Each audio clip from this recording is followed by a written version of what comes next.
कैसे हैं आप सभी। आई होप कि आप लोग बहुत अच्छे होंगे और अच्छे से स्टडी आप लोग कर रहे होंगे। और इस वीडियो में मैं आपको बताने वाला हूं, यहाँ पे देख सकते हैं क्लास 10th का चैप्टर 11 जिसका नाम है वृत्तों से संबंधित क्षेत्रफल। प्यारे बच्चों, मैं आपको एक चीज क्लियर कर दूं कि ये जो चैप्टर देख रहे हैं ना, अगर आप पुरानी वाली बुक में देखेंगे तो ये चैप्टर 12 में नजर आएंगे। नई वाली बुक में क्या कर दिया है, चैप्टर 11 में इसे शिफ्ट कर दिया गया। ठीक है, तो चैप्टर 11 के जितने भी सारे प्रश्न हैं उन सभी को सॉल्व करने से पहले हम इसका क्या करेंगे, बेसिक कंसेप्ट को देखेंगे, यानी इसका इंट्रोडक्शन पार्ट देख लेंगे। ठीक है, इसमें हम जिक्र करने वाले हैं जैसे कि परिधि क्या होता है, क्षेत्रफल क्या होता है, चाप क्या होता है, त्रिज्याखंड क्या होता है, वृत्तखंड क्या होता है ना, ये सब क्या होता है इसके बारे में समझेंगे और साथ में इसका सूत्र भी देखेंगे। ठीक है, कई बार जब क्वेश्चन सॉल्व करने जाते हैं तो उसमें बच्चे कंफ्यूज हो जाते हैं, खास करके ये वृत्तखंड में कंफ्यूज हो जाते हैं क्योंकि कौन दीर्घ वृत्तखंड है, कौन लघु वृत्तखंड है, उसमें अलग अलग सूत्र का प्रयोग होता है। तो वो सारा डाउट मैं क्लियर करने वाला हूं प्यारे बच्चों, तो टेंशन लेने की जरूरत नहीं है। ठीक है, तो आइए हम स्टार्ट करते हैं। सबसे पहले हम समझ लेते हैं वृत्त के परिधि के बारे में। तो आइए एक सर्कल बना लेते हैं। चलो यहाँ पे हमने क्या किया, एक यहाँ पे सर्कल बना लेते हैं। चलो हमने क्या किया, यहाँ पे सर्कल बना लिया, इसका कलर हम कर देते हैं चलो पूर्ण ब्लैक। ये मैंने सर्कल बना लिया।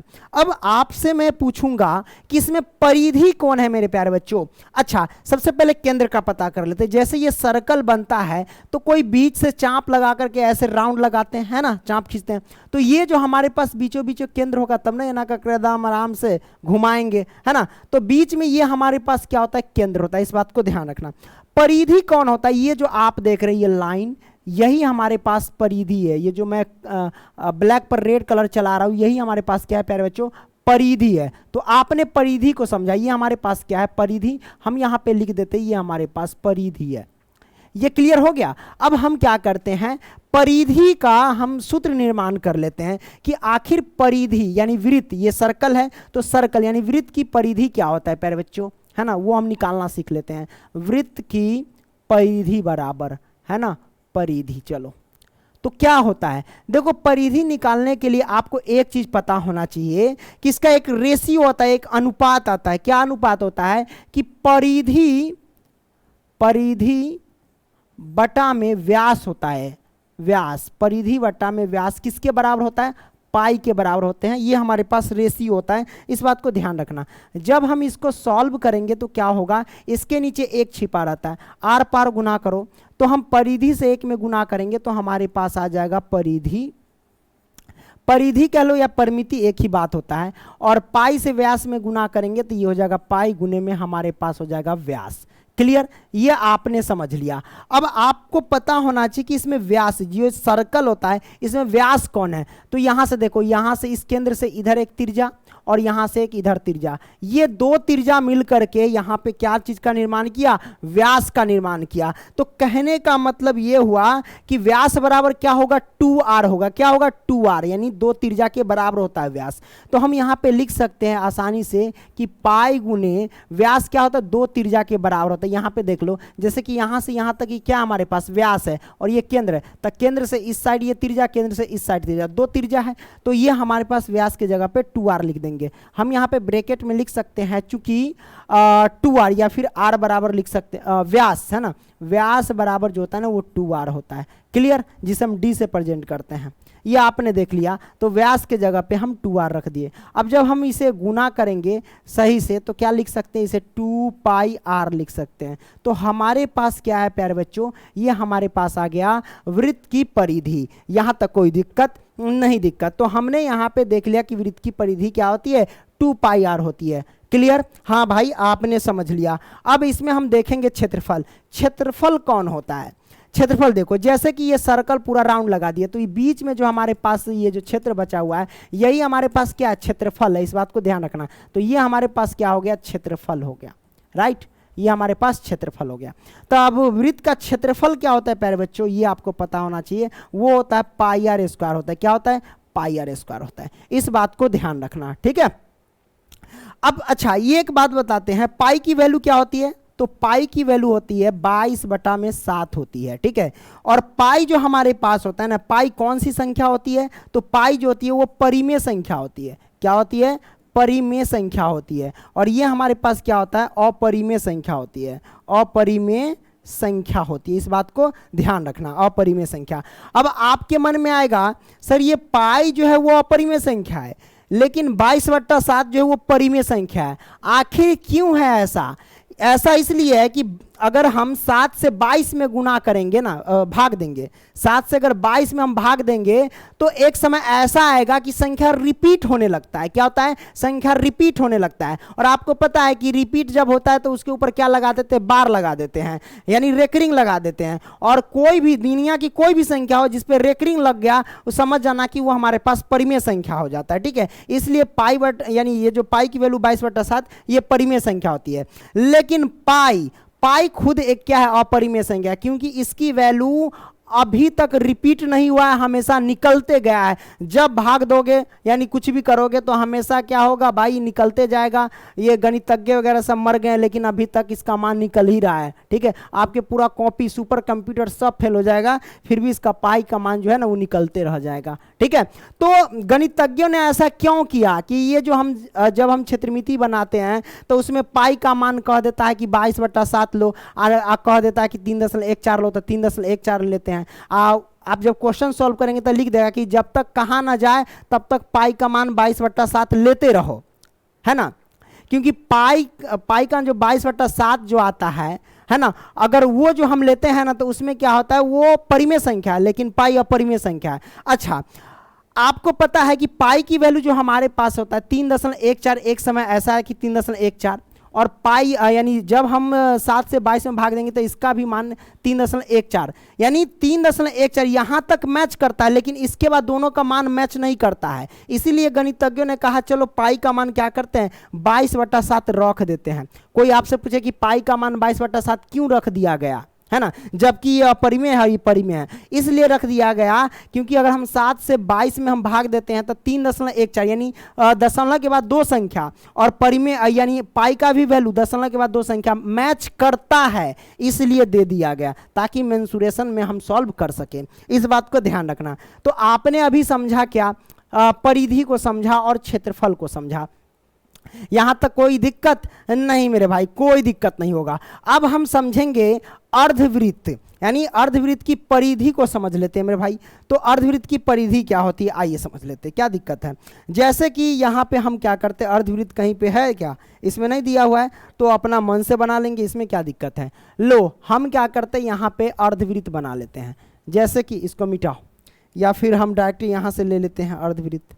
जैसे कि ये पूरा वृत्त होता है, ये लो, ये हमारे पास पूरा वृत्त है कि नहीं, ये पूरा सर्कल है। तो हमने इसकी परिधि जांच ली है कि इसकी परिधि कितनी होती है मेरी भाई?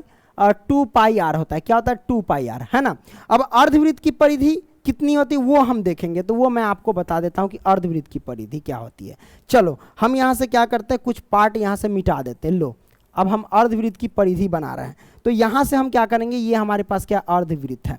अब अर्धवृत्त की परिधि या परिमिति कितनी होगी? तो जब आप देख रहे हैं पूरे वृत्त की परिधि जो हमारे पास 2πr, तो अर्धवृत्त की यानी आधा कर देंगे, यानी ये 2πr है, तो 2πr का आधा क्या होगा? πr होगा। कितना होगा? πr होगा। तो कहने का मतलब ये देख रहे राउंड लगाइए, पूरा का पूरा हमारे पास ये जो राउंड लगा दिए तो 2πr हो गया। अब यहां से लेकर के यहां तक का सिर्फ आपसे पूछे तो आप कहेंगे πr, लेकिन इसमें आप चीज देखिए कि इसमें एक चीज बढ़ गया, ई वाला बढ़ गया। ये क्या है? हमारे पास व्यास बढ़ गया इसमें, लेकिन इस राउंड में नहीं बढ़ा था तो व्यास बढ़ गया। और व्यास किसके बराबर होता है? 2r के बराबर होता है, यानी 2 को त्रिज्या के बराबर होता है, यानी हम इसमें जोड़ देंगे प्लस में 2r। क्लियर? यहां तक कोई दिक्कत नहीं? दिक्कत मेरे भाई, मैंने क्या किया? 2r जोड़ दिया। अब इसमें हम क्या करेंगे, इसमें कॉमन ले सकते हैं। क्या कॉमन ले लेंगे? अगर हम इसमें r कॉमन ले लेंगे तो हमारे पास आ जाएगा पाई प्लस में 2। तो ये हमारे पास आ गया अर्धवृत्त की परिधि। तो ये हमारे पास क्या आ गया भाई? अर्धवृत्त की परिधि। तो हम यहाँ पे लिख देते हैं अर्धवृत्त की परिधि क्या होती है, हमने समझा दिया। अर्धवृत्त की परिधि बराबर, है ना। तो क्या निकाल करके लाया मैंने निकाला भाई r इंटू पाई प्लस में 2। यहां तक कोई दिक्कत नहीं? दिक्कत मेरे भाई, ये आपने क्लियर किया? हाँ आपने क्लियर कर लिया। समझ गए आप? हाँ भाई समझ गए। अब यहाँ पे हम क्या करते हैं, चलो इसको जो है ना थोड़ा सा हम डाल देते हैं एक जगह पे, है ना। क्या करते हैं? जगह पे डाल देते हैं, इस साइड डाल देते हैं। लो ये आपने देख लिया। ओके, कोई दिक्कत नहीं दिक्कत। अब हम क्या करेंगे भाई, ये तो हमने समझ लिया, क्षेत्रफल समझ लिया, परिधि समझ लिया, अर्धवृत्त की परिधि समझ लिया, ठीक है। अब हम चलते हैं चाप के बारे में। अब चाप को समझते हैं कि आखिर ये चाप होता क्या है, इसी में देख ले। चलो नेक्स्ट पेज में चलते हैं, चाप को समझते हैं। तो चाप को समझने के लिए सबसे पहले एक हम सर्कल बनाते, ये हमने सर्कल बना लिया। क्या मैंने बना लिया, सर्कल बना लिया। अब इसका केंद्र कहाँ है, ये बीच में केंद्र है, क्या है, केंद्र है। अब देखिए जब चाप लगाते हैं वो हम प्रकाल से खींचते हैं या, है ना, तो चाप जब लगाते हैं तो जैसे ये राउंड लगाते हैं पूरा, मान लो कि यहाँ से कि ये वृत्त है, इधर भी आप वृत्त खींच रहे हैं, ठीक है। तो ये हमने सर्कल में दो तिरजा, वृत्त नहीं तिरजा, तो हमने दो तिरजा खींचा, यहाँ से ये केंद्र, यहाँ से एक तिरजा की, ये तिरजा खींचा। तो अब यहाँ पे चाप क्या हमारे पास है, चाप देख लो, ये हमारे पास है, ये देखो ये हमारे पास चाप है। यहाँ पे हम ऐसा करते हैं, रेड ले लेते हैं, ठीक है। तो ये जो आप देख रहे हैं ये राउंड लगा, यही हमारे पास चाप है, ये हमारे पास क्या है मेरे भाई, चाप है। इसी चाप की लंबाई आपको बतानी है कि क्या होगी, ठीक है, क्या होगी वो बतानी है। तो हम चलिए यहाँ पे लिखते हैं चाप की लंबाई, ठीक है। क्या लिखते हैं, चाप की लंबाई मेरे भाई, लंबाई, है ना, लंबाई।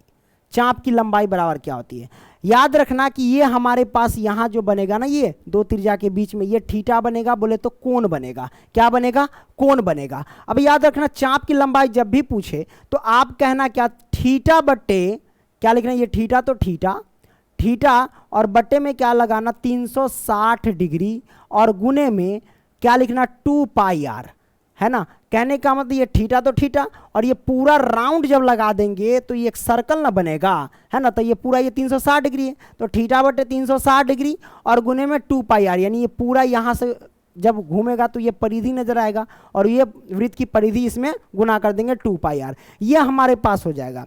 अच्छा एक चीज इसमें हम आपको बताते हैं, इसमें भी कभी कभी क्वेश्चन पूछ दिया जाता है कि संगत चाप की लंबाई क्या होती है ना, संगत चाप, या फिर ऐसे पूछ देगा कि लघु चाप की लंबाई क्या होती है, दीर्घ चाप की लंबाई क्या होती है ना। यहाँ पे आपको लिख सकता है मेरे भाई, क्या लिख सकता है कि लघु चाप, क्या लिखेगा, लघु चाप, और उसके बाद लिख सकता है यहाँ पे दीर्घ चाप, क्या लिखेगा, दीर्घ चाप, है ना। इसकी लंबाई क्या होती है, देखो लघु चाप का है या दीर्घ चाप का है, इन सभी की लंबाई अगर जब भी आपसे पूछे तो थीटा बट्टे 360 डिग्री गुने में 2 पाई आर ही बोलेंगे, इस बात को ध्यान रखना।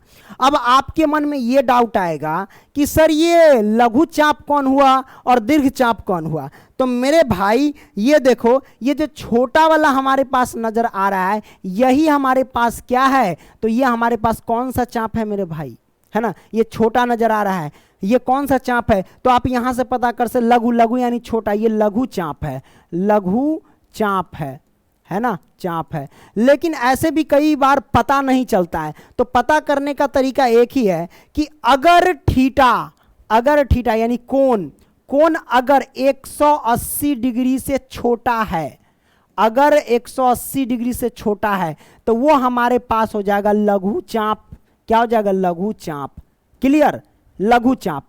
अगर थीटा, इस बात को ध्यान रखना, अब मैं आपको बताता हूं कि अगर थीटा यहां पे 180 डिग्री से बड़ा है, 180 डिग्री से बड़ा है, तो ये कौन सा चाप हो जाएगा, दीर्घ चाप हो जाएगा। कौन सा चाप हो जाएगा मेरे भाई, दीर्घ चाप हो जाएगा, दीर्घ चाप।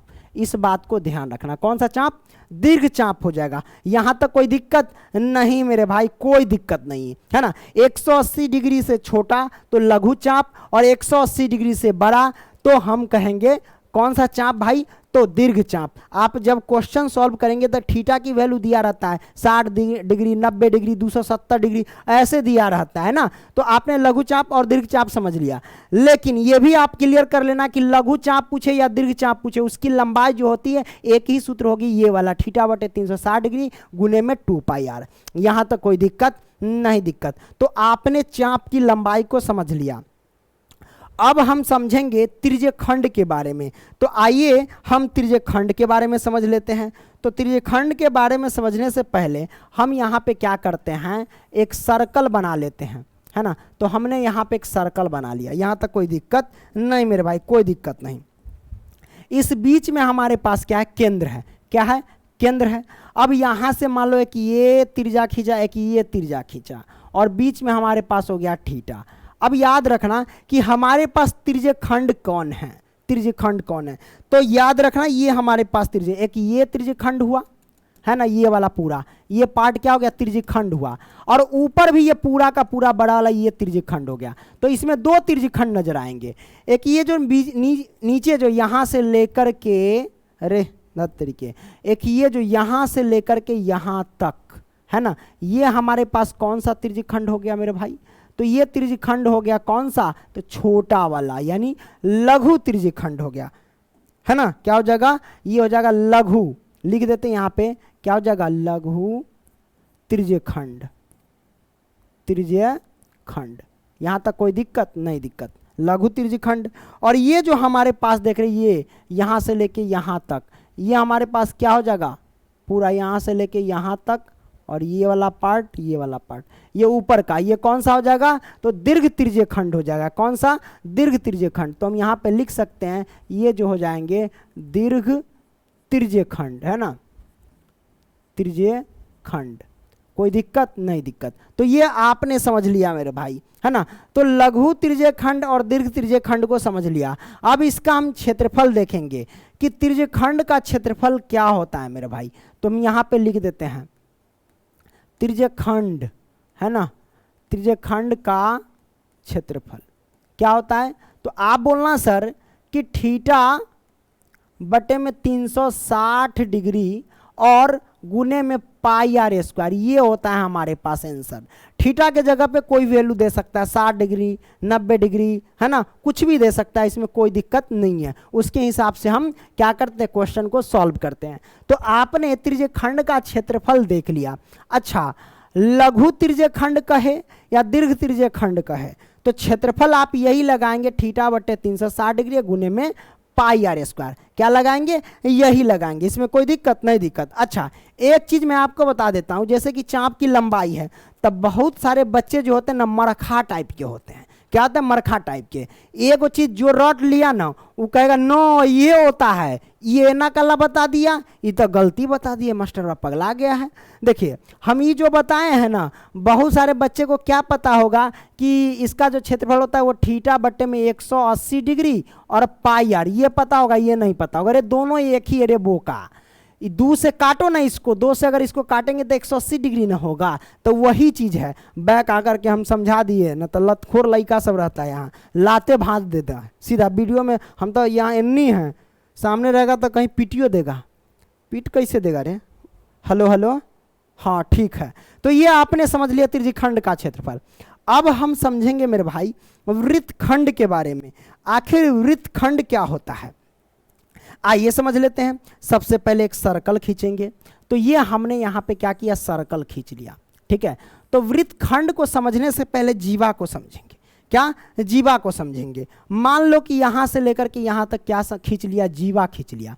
तो ये जीवा खींच लिया ना, तो इस वृत्त को दो भाग में बांट दिया है, एक इस भाग में, एक ये भाग में, क्या, दो भाग में बांट दिया है। तो एक छोटा वृत्तखंड, एक बड़ा वृत्तखंड में बांट दिया है। तो इसमें एक समझ लीजिए कि अगर ये जीवा खींचे हैं तो आप यहां भी जीवा खींच सकते हैं, है ना, यहां भी जीवा खींच सकते हैं, आप खींच सकते हैं, कोई दिक्कत नहीं है। और बीच में केंद्र रहता है। मान लो कि एक समय ऐसा आएगा कि आप यहां भी जीवा खींच देंगे, क्या, यहां भी जीवा खींच देंगे। तो कभी कभी क्वेश्चन आ जाता है कि वृत्त की सबसे बड़ी जीवा क्या होती है, वृत्त की सबसे बड़ी जीवा को क्या कहते हैं, तो आप कहेंगे व्यास। ये जो यहाँ से यहाँ तक जो है ना, ये व्यास है, यही एक जीवा है ना।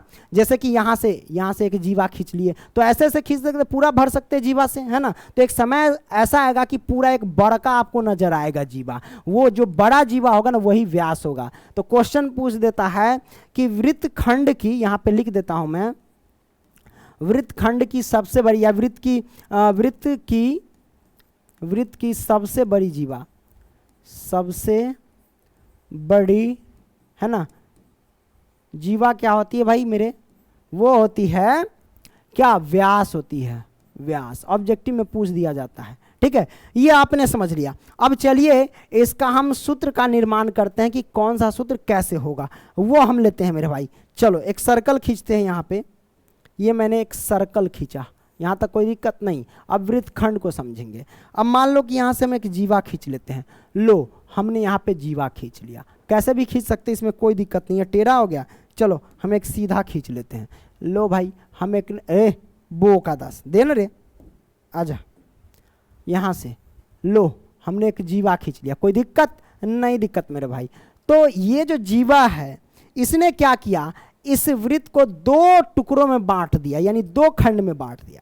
एक तो हमारे पास ये छोटा वाला खंड है ना, क्या एक छोटा वाला खंड है, और एक हमारे पास ऊपर जो देख रहे हैं बड़ा वाला खंड है ना। तो हमारे पास जो छोटा वाला है उसे हम कहेंगे लघु वृत्त खंड, और जो ऊपर देख रहे हैं उसे हम क्या कहेंगे, दीर्घ वृत्त खंड।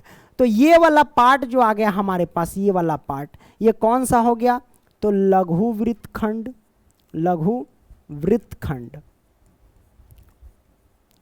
यहां तक कोई दिक्कत नहीं, दिक्कत। तो ये लघु वृत्त खंड हुआ, और ये हमारे पास क्या हो जाएगा, ये वाला, ये हो जाएगा दीर्घ वृत्त खंड, है ना। तो हम लिख देते हैं दीर्घ वृत्त खंड, वृत्त खंड, है ना। लो, हमने लिख दिया, यहां तक कोई दिक्कत नहीं, दिक्कत मेरे भाई। चलो, ये चीज आपने समझ लिया। अब इसमें क्या है, हम सूत्र देखेंगे। देखिए, लघु वृत्त खंड का क्षेत्रफल अलग होता है और दीर्घ वृत्त खंड का क्षेत्रफल भी अलग होता है। तो आइए हम सबसे पहले हम समझ लेते हैं कि लघु वृत्त खंड का क्षेत्रफल क्या होता है। ठीक है, तो हम यहाँ पे लिखते हैं मेरे भाई कि लघु वृत्त खंड का क्षेत्रफल, है ना। तो लिखते हैं लघु वृत्त खंड, है ना, का क्षेत्रफल बराबर क्या होता है, इस बात को ध्यान रखना। अगर आपसे कोई पूछे तो क्या जवाब देंगे, तो याद रखना हमें तो इस लघु वृत्त खंड का क्षेत्रफल ज्ञात करना है। आपको पता है कि बीच में क्या होता है, केंद्र होता है। क्या होता है, केंद्र होता है। तो केंद्र से आप इसको यहां से ये मिला सकते हैं त्रिज्या, और यहां से ये मिला सकते हैं त्रिज्या। मिला सकते हैं कि नहीं, बिल्कुल मिला सकते हैं मेरे भाई। तो अब आपको क्या पता चला, हमें तो इतना का क्षेत्रफल ज्ञात करना है। तो आप क्या कीजिए, इस पूरे त्रिज्य खंड के क्षेत्रफल में से इस त्रिभुज का क्षेत्रफल घटा दीजिए, हमारे इसका निकल जाएगा। त्रिज्य खंड आपको नहीं नजर आ रहा है, देखो यहाँ पे त्रिज्य खंड नजर आएगा। देखो ये केंद्र है, तो यहाँ से ये त्रिज्या, यहाँ से ये त्रिज्या, है ना, और यहाँ से ये पूरा मिला देंगे तो ये हमारे पास पूरा क्या है, त्रिज्य खंड है। तो त्रिज्य खंड के क्षेत्रफल में से ये जो हमारे पास है, ये त्रिभुज का क्षेत्रफल, इसको घटा दो तो हमारे पास ये निकल जाएगा। क्लियर। तो इस पूरा त्रिज्य खंड को, तो त्रिज्य खंड का क्षेत्रफल, मान लो कि इसको एक बार, इसको हम हटाते हैं, क्या करते हैं, इसको एक बार हटा देते हैं। त्रिज्य खंड के क्षेत्रफल देखो कहां से कहां तक है, देखो मैं आपको बताता हूं, है ना। छोटा हो जाएगा क्या, देखते हैं। हाँ, लो, इसको हम हटाते हैं, नहीं पूरा मिट जाएगा, छोड़ो, ऐसा करते हैं, छोड़ देते हैं। चलो ठीक है, ये पूरा समझो, हम रेड से कर देते हैं। क्या कर देते हैं, रेड से कर देते हैं। लो, हम पहले लिखेंगे त्रिज्य खंड का क्षेत्रफल, जहां से जहां तक त्रिज्य खंड है वो हम, ये देखो ये पूरा हमारे पास त्रिज्य खंड है। तो हम वृत्त खंड का क्षेत्रफल ज्ञात कर रहे हैं, तो हम लिखेंगे क्या, त्रिज्य खंड का क्षेत्रफल, त्रिज्य खंड का क्षेत्रफल, और माइनस के, हम क्या करेंगे, माइनस के। अब हमारे पास क्या बच गया, तो अब हम क्या करेंगे, त्रिभुज का क्षेत्रफल जो है ना वो घटा देंगे। तो त्रिभुज का क्षेत्रफल कहां से कहां तक है, ये देखो ये हमारे पास त्रिभुज कौन नजर आ रहा है, ये वाला त्रिभुज नजर आ रहा है। इसी त्रिभुज का क्षेत्रफल घटा देंगे तो इतना बच जाएगा, है ना। तो हम लिख देते हैं त्रिभुज का क्षेत्रफल, त्रिभुज का क्षेत्रफल। बस यही है हमारे पास लघु त्रिज्यखंड का क्षेत्रफल। क्या है, लघु त्रिज्यखंड का क्षेत्रफल, सॉरी वृत्तखंड, त्रिज्यखंड बोल रहा हूं तो माफ करना, सॉरी, है ना।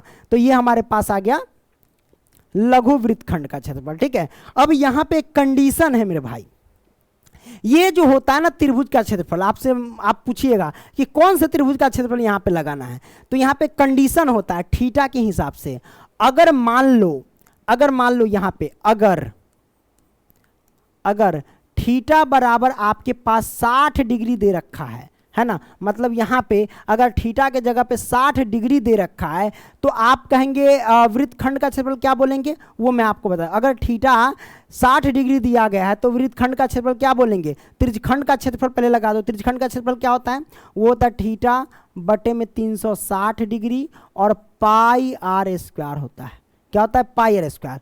तो थीटा अगर 60 डिग्री दे रखा है तो ये जो त्रिभुज का क्षेत्रफल है ना, वो कौन सा त्रिभुज का क्षेत्रफल कहलाएगा मेरे भाई, है ना। अगर 60 डिग्री थीटा दिया है तो ये समबाहु त्रिभुज का क्षेत्रफल कहलाएगा। क्या कहलाएगा, समबाहु त्रिभुज का क्षेत्रफल, समबाहु, है ना, समबाहु त्रिभुज का क्षेत्रफल, है ना। जैसे कि हमने यहाँ त्रिभुज का क्षेत्रफल, लेकिन कौन सा पूछेगा ना, तो अगर थीटा के जगह पे 60 डिग्री है तो इस त्रिभुज के क्षेत्रफल में लगाएंगे समबाहु त्रिभुज का क्षेत्रफल, है ना, इसमें से घटा देंगे, ठीक है। तो उस स्थिति में लघु वृत्तखंड का क्षेत्रफल ये हो जाएगा। अगर मान लो कि अगर थीटा के जगह पे कितना 90 डिग्री दे रखा है, उस स्थिति में लघु वृत्तखंड का क्षेत्रफल क्या हो जाएगा, तो उस स्थिति में क्या होगा भाई, थीटा बटे में 360 डिग्री लिख देना और पाई आर स्क्वायर लिख देना और माइनस कर देना कौन सा त्रिभुज मेरे भाई, कौन सा त्रिभुज, अगर 90 डिग्री है तो समकोण त्रिभुज, कौन सा, तो समकोण त्रिभुज माइनस कर देना,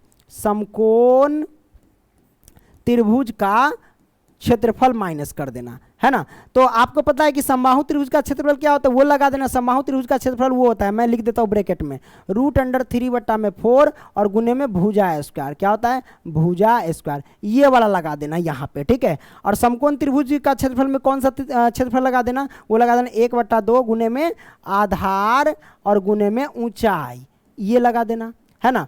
अब ये बताओ, ये थीटा के अकॉर्डिंग ये सब हम लगाते हैं इसमें, किसमें, तो लघु वृत्तखंड के क्षेत्रफल में। अब आप कहेंगे सर इसका कोई ऐसा जुगाड़ नहीं है जिसमें इन दोनों का ये सब हमें थीटा से मतलब ही नहीं रहेगा, है ना, कि कौन ये 60 डिग्री है 90 डिग्री है, इस सब से मतलब ही नहीं है, कोई एक फॉर्मूला हमें बता दीजिए, वो लगा करके हम बना लेंगे।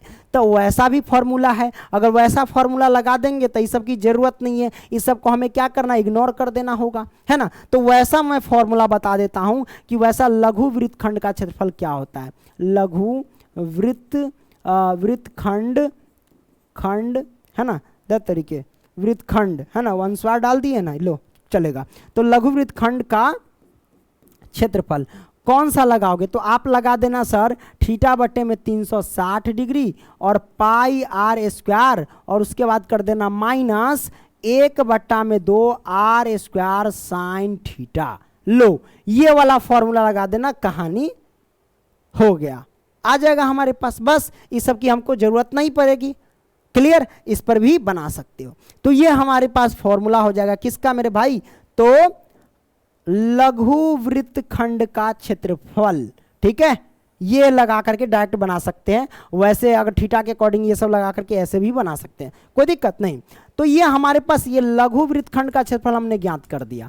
अब हमारे पास बच गया दीर्घ वृत्तखंड, कौन सा मेरे भाई, दीर्घ वृत्तखंड यानी बड़ा वृत्तखंड का क्षेत्रफल। तो आइए वो हम निकाल के बता देते हैं कि दीर्घ वृत्तखंड का क्षेत्रफल क्या होता है, यहीं पे लिख दें।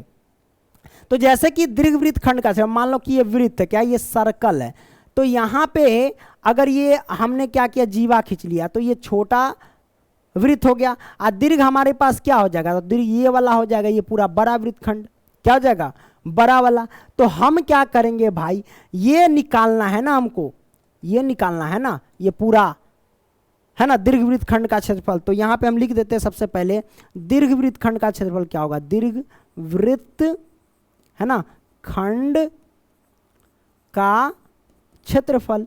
तो दीर्घ वृत्तखंड का क्षेत्रफल जो होता है भाई, आप क्या करना, इस पूरे वृत्त के क्षेत्रफल में से क्या करना, इस पूरे वृत्त के क्षेत्रफल में से, है ना, पूरे वृत्त के क्षेत्रफल में से, वृत्त का क्षेत्रफल क्या होता है, पाई आर स्क्वायर। तो पूरे वृत्त के क्षेत्रफल में से ये छोटका ज्ञात कर दो, यानी पूरे वृत्त के क्षेत्रफल में से अगर हम लघु वृत्तखंड का क्षेत्रफल हटा देंगे, यानी निकाल लेंगे, घटा देंगे, तो यही ना बनेगा, दीर्घ वृत्तखंड का क्षेत्रफल बचेगा। तो वही हम क्या करेंगे, घटा देंगे, कौन सा, तो घटा देंगे हमारे पास लघु वृत्तखंड का क्षेत्रफल। तो आइए घटा देते हैं, लघु वृत्तखंड, है ना, का क्षेत्रफल, ये हम क्या करेंगे, घटा देंगे, हमारे पास आंसर निकल के आ जाएगा। यानी इस पर क्वेश्चन जब सॉल्व करेंगे तो आसानी से हम सॉल्व कर सकते हैं। तो मेरे भाई ये हुआ बेसिक, है ना, कब कौन सा फॉर्मूला लगाना है उसकी जानकारी मैंने दे दिया। अब हम जब इस सब को सॉल्व कर लिए, इसके बाद अब आपकी प्रश्नावली स्टार्ट हो जाएगी, प्रश्नावली 11.1। जो पहले हुआ करता था 12.1 में। हालांकि चैप्टर इधर उधर कर दिया है, कुछ क्वेश्चन चैप्टर और कुछ क्वेश्चन भी कम कर दिया है, कुछ प्रश्नावली को भी हटा दिया है ना, नई वाली बुक में। इसके लिए ऐसा होता है, ठीक है। तो चलो मिलेंगे अगली वीडियो में, तब तक के लिए बाय। और हाँ, लाइक कर देना, दोस्तों को भी शेयर कर देना, मन हो तो सब्सक्राइब कर लेना।